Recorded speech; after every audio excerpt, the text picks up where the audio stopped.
Hello everyone, welcome back to Spiritual Astrology.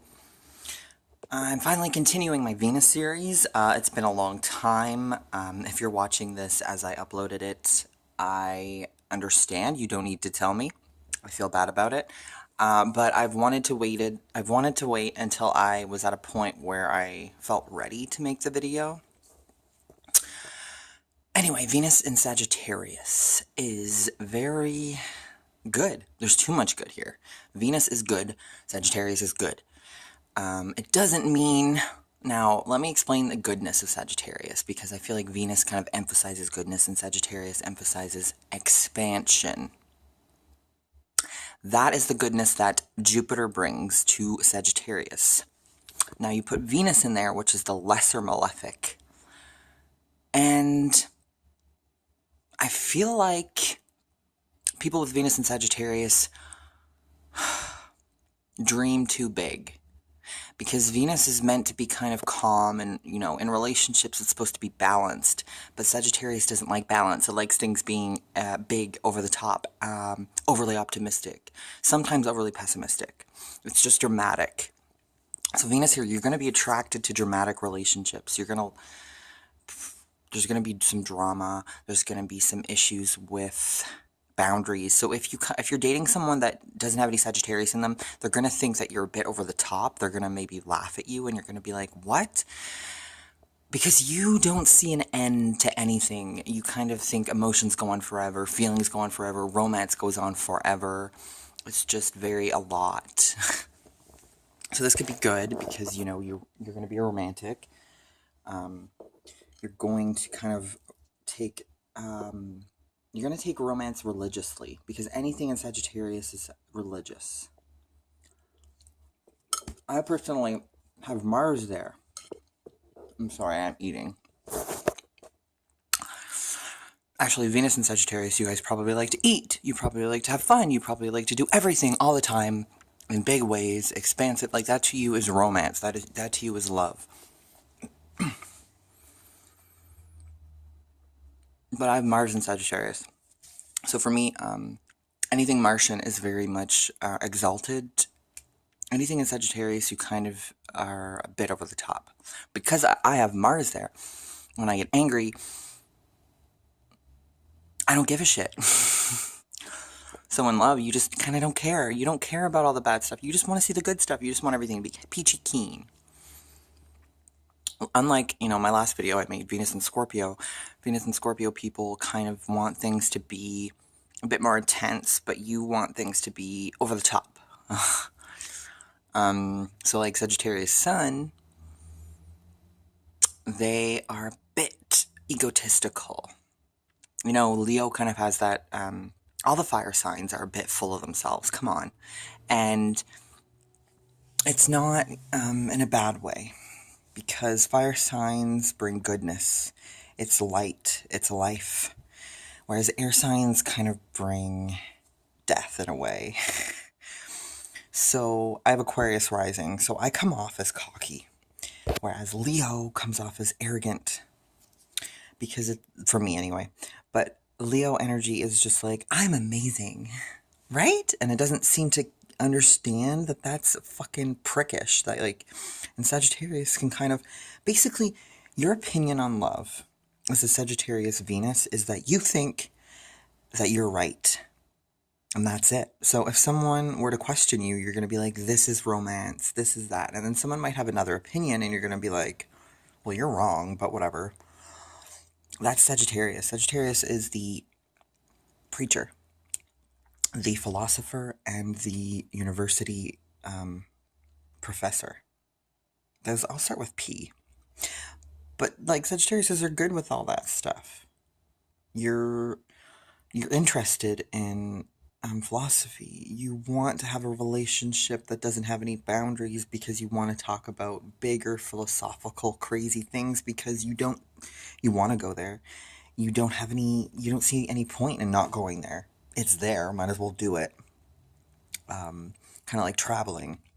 You're probably going to want to travel with your significant other. You're going to think it's romantic. Sports you might like. basically anything good is you're lucky with that. But the only thing is that you need to find someone that sees that. So find anyone with any placement in Sagittarius, like Moon, Sun, Rising, Venus, Mars. I would recommend Moon.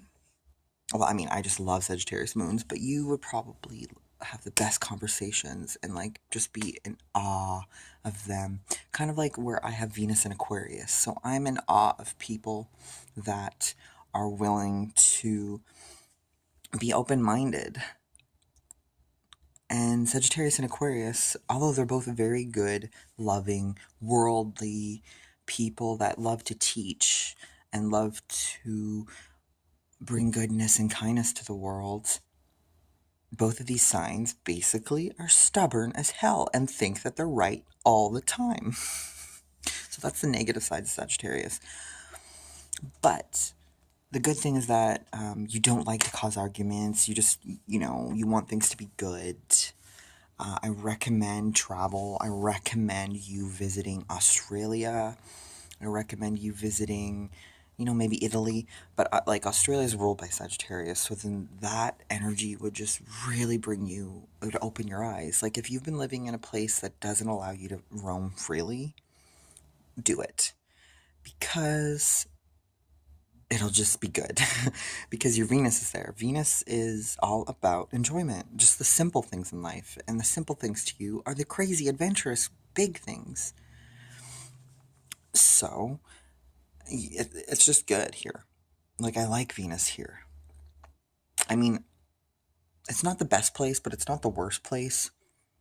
And I find those to be the best places. The placements where things are a bit more balanced, not too extreme. Because when Venus falls in Pisces, it's exalted. It's similar to Venus in Sagittarius, but Venus in Pisces is a bit more about religion, a bit more about brotherly love and just compassion. In Sagittarius, it's just about I'm going to do what I want, where I want. And it's a good thing. So embrace it, find someone that's willing to kind of be there for you to do that. I'm going off of mostly intuition with this. I think over the years I've read a few times on Venus and Sagittarius, but I mean, you don't need to. If you know someone with Venus and Sagittarius, that is the best way to learn. Don't read from books, read from people. And maybe that's a Capricorn thing. But because I use people, it just means that I'm observant. So, start to be observant, which is this totally Sagittarius thing. Open your mind, expand your mind, just be open to learning new experiences. Find a mantra. I think that's the best thing for Sagittarius because you're always wanting to aim at one thing. So Sagittarians usually have a few quotes or a Bible or something that they cling to because it's the ultimate truth. Sagittarius wants to always know the ultimate truth, but it has to be bigger than anything. It can't be like a Gemini thing, where Geminis like to kind of go by their mood, and one day they're gonna pick up the Bible and, love maybe a few things in it, but then the next day they're gonna be like not feeling it, and then whatever. But you stick to one thing. I recommend it for Sagittarius.